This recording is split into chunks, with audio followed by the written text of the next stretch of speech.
আমরা ইসলাম নিয়ে কথা বলি, রাষ্ট্রধর্ম ইসলাম চাই। ইসলামে যেগুলো হারাম করেছে আমরা কি সেগুলো হারাম মানি? আমরা কতজন হালাল রুজি খাই? আমি তো বুকে হাত দিয়ে বলতে পারি যে আমার প্রত্যেকটা পয়সা হালাল রোজগারের। কজন বলতে পারেন? মসজিদের ইমাম সাহেব যদি এটা বলতে পারতেন তাহলে বায়তুল মোকাররম ইমাম সাহেব পালিয়ে যেতেন না। আমি সেটাতেই জোর দিয়েছি, কারণ কনস্টিটিউশনের বেসিক কিছু জিনিস আমি জানি না, এত নিটিগ্রিটি আমি জানি না।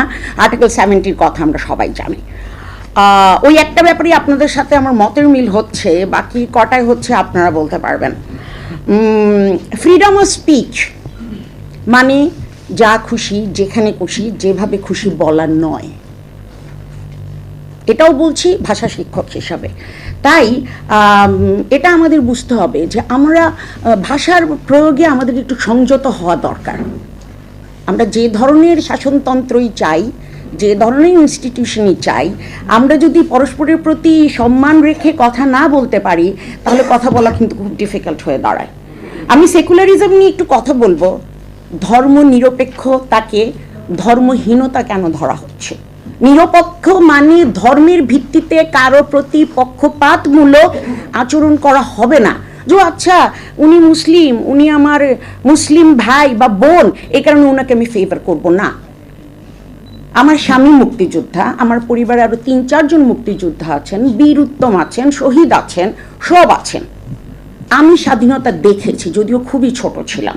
ঢাকা ইউনিভার্সিটিতেও যেখানে খুবই নমস্য ছিলাম সবার জন্য, রিসেন্টলি আমি অনেস্টলি কথা বলেছি, তাই আমাকে অনেক কিছু নাম দেওয়া হয়েছে। এর মধ্যে একটা হলো সফট আওয়ামী লীগ, ঠিক আছে?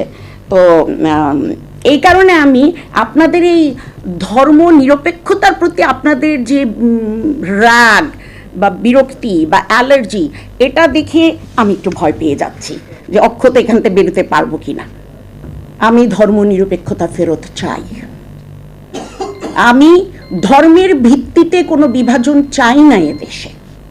আর ধর্মটা কি বলে, লাকুম দীনুকুম ওয়ালিয়া দিন।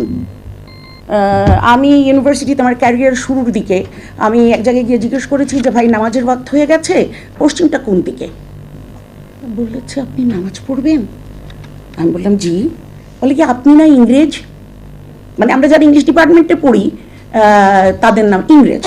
অন টপ অফ দ্যাট আমি সো কল পর্দা করি না, আমার চুল কাটা, এটা ডিফারেন্ট ইস্যু যে আমি হেলথ রিজনে কেটেছি। আমাদের দেখলে জানার দরকার নেই।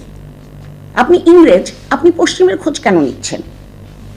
আপনি হজ করে এসেছেন এত বছর আগে, ফিট হয়ে যাচ্ছে। ইয়াস, আই অ্যাম এ প্র্যাকটিসিং মুসলিম, কিন্তু তারপরেও আমি বলবো লাকুম দীনুকুম ওয়ালিয়া দিন। কোরআন শরীফে বলা হয়েছে। আমাদের ধর্ম আমাদেরকে শিখিয়েছে অন্যায়ের প্রতিবাদ করা। আমরা কি করি? আপনারা এতদিন ভয় কথা বলতে পারেননি, আমি তো বলতে পেরেছি। আমি তো 2002 সাল থেকে কথা বলে আসছি। যখন বিএনপি সরকারের আমলে আমাদের শামসুন্নাহর হলে মেয়েদের উপর অতর্কিতে হামলা করা হয়েছিল, আমি তো স্বপ্রণোদিত হয়ে গিয়ে আপনাদের যে তদন্ত কমিটি হয়েছিল সেটাতে সাক্ষ্য দিয়ে এসেছি। আমি রমনা থানা থেকে মেয়েদেরকে করেছি। হ্যাঁ, আমি প্রাইস পে করেছি। কোনো সরকারের আমলেই আমি গুড বুকে নাই, সো আমার প্রমোশন হয় না। Who cares? আমার বিবেক, আমি কি আমার বিবেকের কাছে পরিষ্কার? হ্যাঁ, পরিষ্কার। এই কারণে আমি মেরুদণ্ড সোজা করে হাঁটতেও পারি, দাঁড়াতেও পারি। আমরা ইসলাম নিয়ে কথা বলি, রাষ্ট্রধর্ম ইসলাম চাই। ইসলামে যেগুলো হারাম করেছে আমরা কি সেগুলো হারাম মানি? আমরা কতজন হালাল রুজি খাই? আমি তো বুকে হাত দিয়ে বলতে পারি যে আমার প্রত্যেকটা পয়সা হালাল রোজগারের। কজন বলতে পারেন? মসজিদের ইমাম সাহেব যদি এটা বলতে পারতেন তাহলে বায়তুল মোকাররম ইমাম সাহেব পালিয়ে যেতেন না। সো আমরা টুপি পরব আর অনেক কিছু করব যেগুলো ইসলামের দৃষ্টিতে নফল এবং মুস্তাহাব, আমরা সেগুলো নিয়ে খুব ব্যস্ত। কিন্তু সত্যি কথা বলা আমরা কনসার্ন না, হালাল রোজগার করা আমরা কনসার্ন না। আমরা মুস্তাহাব নিয়ে টানাটানি করছি, খুবই দুঃখজনক। আমার বাড়ি সিলেটে, আমি খুব একটা ধর্মপ্রাণ ফ্যামিলি থেকে এসেছি। আমাদেরকে ছোটবেলা থেকেই ওভাবে বড় করা হয়েছে, সাথে করে আমাদেরকে একটা মুক্ত মন দেয়া হয়েছে যে ধর্মের ভিত্তিতে মানুষকে জাজ করবে না। Caste, creed, colour, religion, ethnicity এগুলো দিয়ে মানুষকে জাজ করবে না। আমার ধর্মও তো এটা বলেনি। একজন ইহুদির লাশ যাওয়ার সময় হযরত মুসলিম শ্রদ্ধা জানিয়েছেন, একজন সাহাবী বলেছেন হুজুরে পাক ও তো ইহুদি। বলে তাতে কি, সে তো মানুষ। একটা মৃতদেহ যাচ্ছে, আমি তার প্রতি সম্মান জানাবো, এটাই আমার ধর্ম আমাকে শিখায়। আমার ধর্ম পরমত সহিষ্ণুতা শিখায়। ওর সাথে আমার মতের মিল হলো না, গিয়ে দিলাম একটা চড়, আরে এই বেটা তো হিন্দু।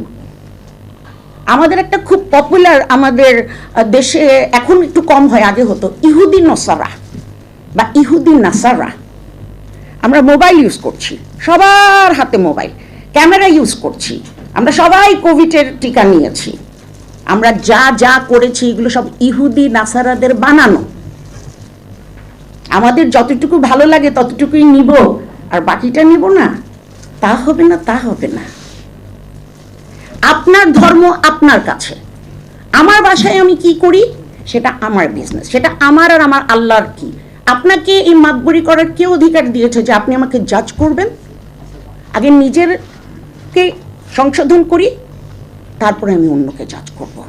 জাস্ট বিকজ একটা মানুষ নন মুসলিম, এই কারণে তার কোনো অধিকার থাকবে না এই দেশে। এটা সমস্যা হচ্ছে কি, আমরা আসলে সার্টিফিকেট নেই, লেখাপড়া শিখে, যেটার জন্য আমি একজন শিক্ষক হিসেবে লেখাপড়া করাই, শিক্ষকতা করাই আলোকিত মানুষ তৈরি করার জন্য, কাগজের সার্টিফিকেট দেওয়ার জন্য না। কিন্তু এই দেশে পিএইচডি করার পরেও মানুষ কাগজের সার্টিফিকেটধারী হয়। তারা ধর্ম নিরপেক্ষতার সাথে ধর্মহীনতা গুলিয়ে ফেলে। এরা কিন্তু সমর্থক নয়। আমরা খুব পছন্দ করি সব কিছুতে ইসলামকে ব্যবহার করতে, যেখানে আমার জন্য এটা সুবিধা। তো ইসলাম তো বলেছে মিথ্যা কথা সব পাপের মা। আমি গর্ব করে বলি যে আমি মিথ্যা কথা বলি না। আমার বছরের কোটা 10টা, 6 থেকে 7টা বলি ছাত্রদের রেফারেন্স লেটার লেখার জন্য, রিকমেন্ডেশন লেখার, যে মোস্ট অলসটা কেউ বলি হার্ডওয়ার্কিং, কারণ এখানে তার জীবন জীবিকা নির্ভরশীল। আর বাকি 2-3টা বলি যেখানে আমি সত্যি বললে একজনের অনেক বড় ক্ষতি হয়ে যাবে। তা আমি তো বুকে আত্রেকে বলতে পারি যে আমি মিথ্যা কথা বলি না। এই রুমে আর বললাম না। আমরা নারী অ্যাডভাইজার, আমরা তাদের প্রতি রেফার করছি কি বলি, ইউনূস সাহেবের বান্ধবী। আমার রুচি যায় না। এই কারণেই আমি বলছি যে এখানে আমি মিসফিট। আপনারা নারী নেতৃত্ব মেনে নেন যখন সে প্রাইম মিনিস্টার হয়ে যায়। আজকে যদি ডক্টর ইউনূস একজন পলিটিক্যাল লিডার হতেন, কারো সাহস হতো না ওনার ক্যাবিনেটের মহিলাদেরকে বান্ধবী বলা। এটা কি রুচির অভাব, কি কুরুচিপূর্ণ। আমি তখনই উঠে চলে যেতাম যদি আমার বেরোনোর পথ থাকতো। আইনের কথা একটাই আমি বুঝি, যে আমাদের দেশের আইন হচ্ছে জগা খিচুড়ি, এবং এটার ব্যাপারে সংবিধানের একটা সিদ্ধান্ত নেওয়া দরকার। সংবিধানের ক্ষেত্রে আমরা কি মুসলিম আইন ফলো করি না ব্রিটিশ আইন ফলো করি?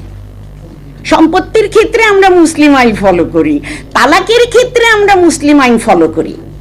সো আমাদের যেটা সুবিধা আমরা সেটাই করি। এই আন্দোলনের একটা অন্যতম স্পিরিট ছিল বিভক্তি নয়, একাত্মতা, সমঝোতা। আন্দোলন শেষ হয়ে গেছে। আমি এটাকে দ্বিতীয় স্বাধীনতা বলতে রাজি না, কারণ স্বাধীনতা অনেক বড় জিনিস, যেটা হয়তো আপনারা দেখেননি তাই বুঝতে পারছেন না। এই বিষয়ে বইটই পড়লে বুঝতে পারবেন। সো আমরা, তুমি মুসলিম আমি হিন্দু, তুমি বিএনপি আমি জামাত, আমি অমুক আমি তমুক না, চলেন সবাই মিলে দেশটাকে গড়ি। আমিও মনে করি এই সংবিধানে আমার ক্ষুদ্র বুদ্ধিতে যতটুকু আমি জানি সংস্কার প্রয়োজন। দরকার হলে আপনি পুরোটা যদি আমি বলবো না ডাস্টবিনে ফেলে দেন, দ্যাটস ভেরি ডিসরেসপেক্টফুল।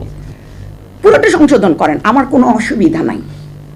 কিন্তু ভাই, আমি যে ধর্ম নিরপেক্ষতা চাই, কারণ আমার ইসলাম তাই বলে। ধর্মের ভিত্তিতে আমি কাউকে জাজ করব, এই অধিকার আমার ধর্ম আমাকে দেয়নি। ঠিক আছে, এখন আশা করি অক্ষত বেরিয়ে যেতে পারবো।